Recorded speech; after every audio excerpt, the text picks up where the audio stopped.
Hey everybody, I'm Novi and welcome back to the channel. Every year at the end of the year, wrestling fans make their lists. It's not what they want from Santa, it's more like match of the year, women's wrestler of the year, and the like. So today, I decided to do the same and present the first ever Novi Awards. We're still workshopping the name a little bit, I can't lie, but we're looking back at what AEW has had to offer us in 2023 and choosing all kinds of winners, all of which are winning a very prestigious award, so just keep that in mind. As you can tell in the chapters though, we have a ton to get through. So leave a like, subscribe, and leave all of your picks down below for all the categories I'm going to go over. And let's just go ahead and get started with the Best Non-Wrestler Award. The nominees for AEW's Best Non-Wrestler are Prince Nana, Nigel McGuinness, RJ City, Lexi Nair, and Renee Paquette. And the inaugural winner is Prince Nana. One of the most entertaining acts in wrestling today, Prince Nana has been killing it ever since he got paired with Swerve Strickland. While Nigel McGuinness, our runner-up, has been amazing on commentary, shitting all over Britt O'Brien,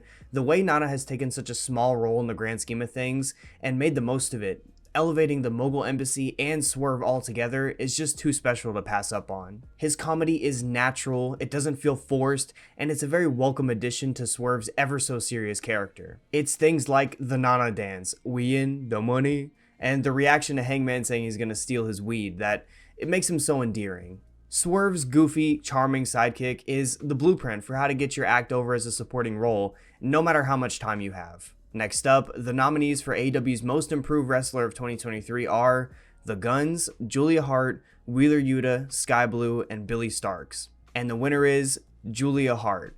Just take this in for me for a second.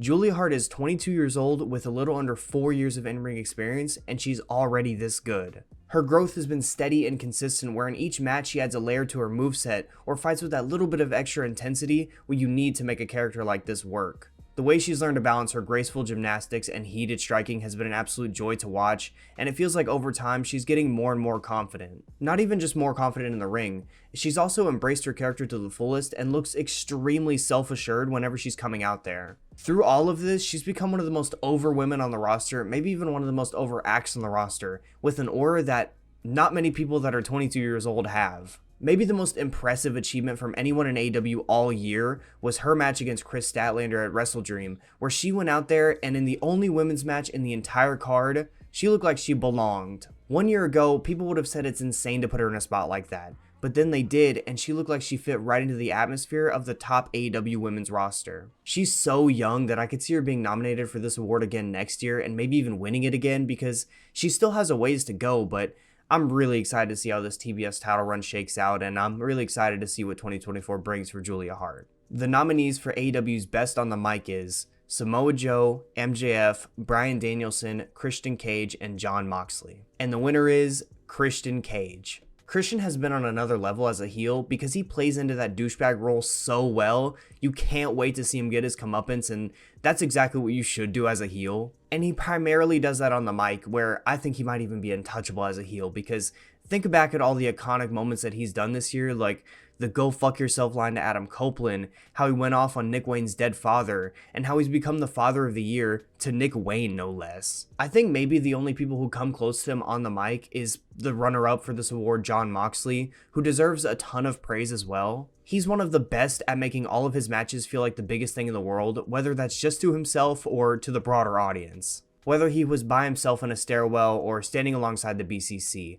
he brought that signature Jon Moxley intensity that makes everything that he does work. It's nothing new for him, but I don't think he had the highs of Christian Cage this year, but when he was given the opportunity to shine, he'd go out there and make it count with some heated words about he's just better than you or that he's the ace of the world and you can't do anything about it. His BCC stablemate Bryan Danielson has also been fantastic this year. His backstage CC promos have kind of just earned him a nomination for this award alone. The guy sits in a dark room and he just meditates and blends his true feelings about his upcoming, Final Countdown tour with the spirit of competition in a way that perfectly narrates his continuous CC story, and I've just adored them all. To close this out, I think we should talk about MJF, who was nominated for me, but was never really in contention to win the award. The last few months of the babyface stuff has been, at times, the absolute worst thing on the show, and I don't know if I ever would have expected that. It's just felt lazy, and I actually, cheap plug, but I do have a video on that on the channel, so go ahead and click that link or check it out.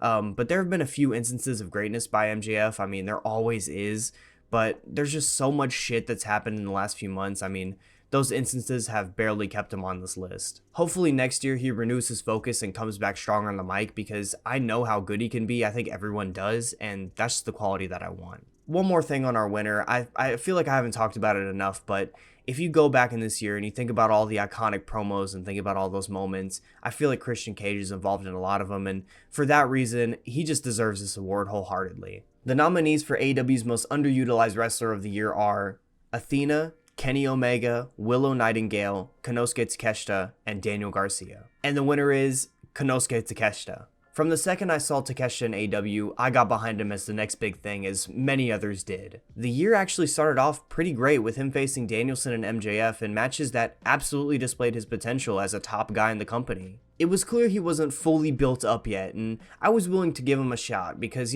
I thought they can manage it. He's Takeshita. I mean, he's got it all. There's no way you can fumble this guy. And what he'd do next for pretty much the entire rest of the year in AEW was middling at best. For the next 7 months after the MJF match, he had 2 notable matches with notable top guys.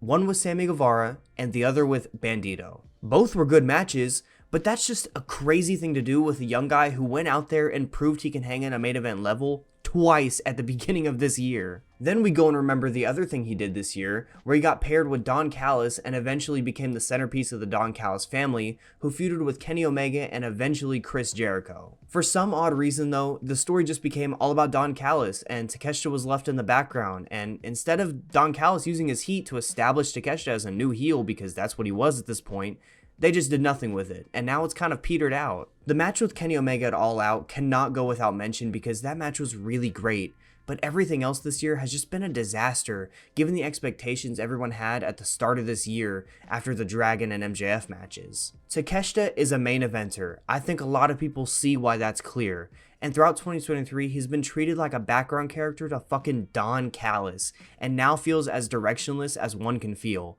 So I think that just pretty much summarizes why I think he's going to win this award. Is this even an award you want to win? I definitely don't think so. It's more like I'm acknowledging that you're in a shitty position and TK needs to do better with you next year, because no. Athena was also nominated for this award, but I more think of it as like in spirit, because she's not even on AEW's main roster and she's been doing her thing in ROH, so I'm willing to wait, but this is kind of like a warning, If that AEW main roster run doesn't end with her being world champ within like the first pay-per-view cycle, then she'll be a contender for this award next year. Daniel Garcia is the runner-up, and he's been getting a lot of shine in the CC, which I've loved because he's really good, but that's exactly the point. That's exactly why he's on this list, because his entire 2023 has been a mess, similar to Takeshita, so runner-up for sure. It's pretty much the same story for Willow, so I'm going to move to the last nominee, who I actually do want to give a few words about, because it's Kenny Omega, and that might shock a few people. I think over the last year, it's kind of simple. He just hasn't been the final boss that I think Kenny Omega should be. I know he's been beat up, and it just came out today as of recording that he's been dealing with diverticulitis, which is serious stuff. So, this is more just being a fan and hoping that we get to see more from the cleaner, because I miss the guy. I do want to end this by saying I hope Kenny's doing well. I hope 2024 is a brighter year, and I just hope he's healthy again, because I want the cleaner at his best, because at his best, he's one of the best in the world. And he's going to get nominated for another award later. Not this one though, because the nominees for AEW's Tag Team of the Year are the FTR. And that's it. And the winner is the FTR. Ugh, wow.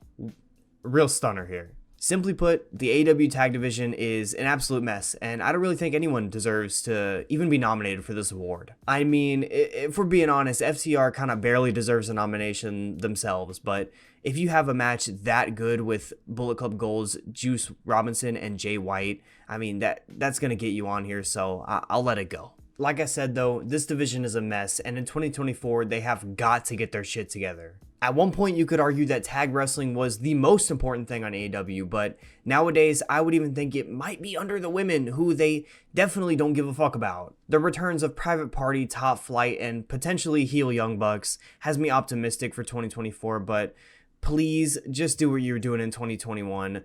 Please, I'm begging at this point. It's getting bad. The nominees for AEW's Match of the Year are Swerve Strickland versus Hangman Adam Page in a Texas Death Match at Full Gear, Hangman Adam Page versus Jon Moxley in a Texas Death Match at Revolution, MJF versus Bryan Danielson in an Iron Man match at Revolution, Kenny Omega versus Will Ospreay 2 at Forbidden Door 2, and lastly, Bryan Danielson versus Zack Sabre Jr. at WrestleDream. What an absolute mouthful, but the winner is MJF versus Bryan Danielson in the Iron Man match at Revolution. This was easily the hardest category to choose a winner for because, I mean, look at those 5 options. Swerve versus Hangman is the perfect Texas death match and so intensely brutal in the most perfect way. Hangman versus Moxley was similar in its brutality and also one of the best death matches ever. Danielson versus Zack Sabre Jr. was technical wrestling perfection in every single way. I don't think there will be another technical wrestling match that even sniffs this one's level. I mean, maybe ever. These guys are 2 of the best to ever do it.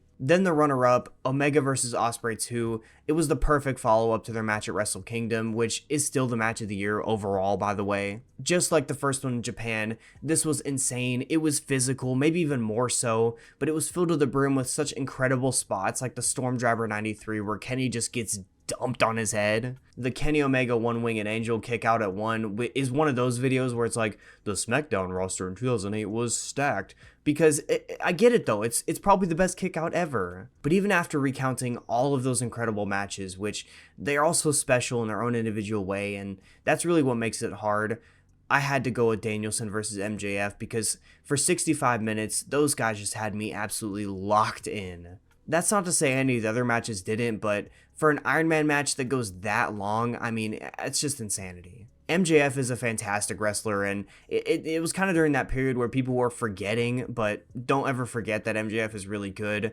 But of course, the American Dragon, the greatest of all time, would push him to his absolute best, I think maybe his best ever. The pacing for 65 minutes was absolutely insane given that runtime. The action was hard-hitting and intense. Even the finish, which some people, weren't really feeling, it worked for me. I wish I could sit here and recount all the things I love about all of these matches, but it's going to take forever. So all I got to say is all of these matches gave me the feeling trademark, but I think this one gave me the feeling the most. Just an absolute masterclass of an Iron Man match. It's crazy that Danielson did this 3 times, I'm pretty sure, in AEW, if I'm remembering correctly. I think the 2 versus Hangman. But yeah, overall, this was just an incredible year for AEW in-ring, as always, and it confirms to me, and if you didn't already think this, then you're kind of insane, that they are the pro wrestling company. The nominees for AEW's Best In-Ring Wrestler are Kenny Omega, Orange Cassidy, Bryan Danielson, Hangman Adam Page, and Jon Moxley. An absolutely stacked lineup there, but the winner is Bryan Danielson. When I look back on the entire year and I look at all the matches that AEW has done and think about the ones that moved me the most, Bryan Danielson is usually involved in them. As a TV wrestler, he's just otherworldly good. If you look at his matches versus Takeshita, Bandito, Rush, and Ricky Starks, I mean, it just doesn't matter who he goes up against. Every time he makes you care. He always elevates the person he's in the ring with and pushes them to their absolute best because people know when you're in there with the best in the world, when you're in there with the greatest of all time, you gotta be at your best. But not even just that, it's just the way he tells stories, and they're all their own unique individual story, and that's just insane when you're so deep into your career to still be on this level telling stories like that. And it's so much more present on the pay-per-views because you're not limited by TV stuff. We can spout off a few of his pay-per-view bangers because, I mean, I think we should. I mean, one of his matches just won Match of the Year for me. His match with Zack Sabre Jr. was nominated. His match versus Okada, he broke his arm and still had a banger match. I mean, Meltzer rated the thing 4 3/4. The match with Ricky Starks had me out of my seat because it was just so intense, and it put Ricky over huge. I mean, come on, man. When you have all heaters and no stinkers all year, you're easily going to win this award. So American Dragon's taking this one. The only one who really comes close is Kenny Omega because he's just fantastic in similar ways. What makes his case even stronger while also making it weaker is the way he just kind of like disappears for a few weeks and then comes back and has a 4 1/4 star banger. It's a boost because, he's that good and he's been doing it all year, but it's bad because he doesn't do it enough. When it comes to all the other nominees, I think they all had fantastic years too, but nobody really comes close to the level Dragon is on, just given the volume and consistency of greatness this year. Even just the end of year stuff, his Continental Classic has been so good so far. I even started a series on my match review Twitter where I go through every single one of his matches that he's ever done, called The Dragon Project. So it's another shameless plug, but follow that account if you like match reviews, because they're going to be inconsistently posted there. But yeah, just to close this out, it's really going to suck when Dragon calls his full-time career quits at the end of next year, because at this level, he's just untouchable. The nominees for AEW's Women's Wrestler of the Year are Toni Storm, Hikaru Shida, Willow Nightingale, Chris Statlander, and Athena. And the winner is Athena. When you carry an entire brand on your back the way Athena has, it's an easy choice for this category, even with the runner-up Chris Statlander being so good and so underrated. She is the star of ROH. People subscribe to Honor Club just for her, myself included. The run she's been on with this World Championship has elevated every single person she's worked with. She's given talent like Sky Blue, Layla Hirsch, Kiera Hogan, and especially just yesterday, Billie Starkz, the best match of their careers. And when you think about her year as a whole, and think about what she's been able to do as ROH Women's World Champ, it's an easy choice because all the things I already mentioned are the epitome of what you're supposed to do as a world champion. She's easily the best women's wrestler in the country, and I can't wait to see what she does next because she just retained the ROH title.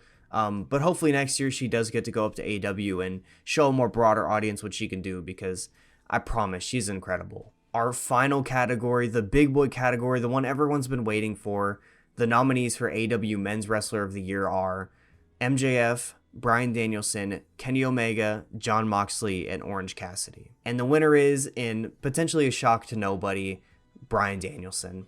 Look, I'm going to be honest. I've said all that needs to be said about Bryan Danielson in my best in-ring wrestler of the year already, so I'll just mention this quick thing here. Bryan Danielson is the overall men's wrestler of the year, not just because he's best in ring, but because he's the glue for AEW. And every time he's out there doing his thing, being great, you just can't help but feel good. At least I can't help but just feel great. When Bryan Danielson made his Continental Classic debut against Eddie Kingston, it just felt like the tournament shifted into a greatness category. It felt like he boosted the quality immediately and even the energy. I think the only person who comes close to winning this award would be Will Ospreay, but since this is an AEW only award and Will Ospreay just hasn't done too much in AEW this year, the choice was very easy. Bryan Danielson is AEW's Men's Wrestler of the Year. That's going to do it. Thank you guys so much for watching. I know that it's been a long one, so if you've stuck around for the entire thing, I appreciate it greatly. Subscribe to the channel, leave a like on the video. Again, comment down below who your picks for all these awards would be, because I really want to know. I'm curious to see everyone's opinions and who they might have nominated that I didn't. But yeah, thank you guys for all the love and support on all the videos. It's been Novi. Much love. Peace.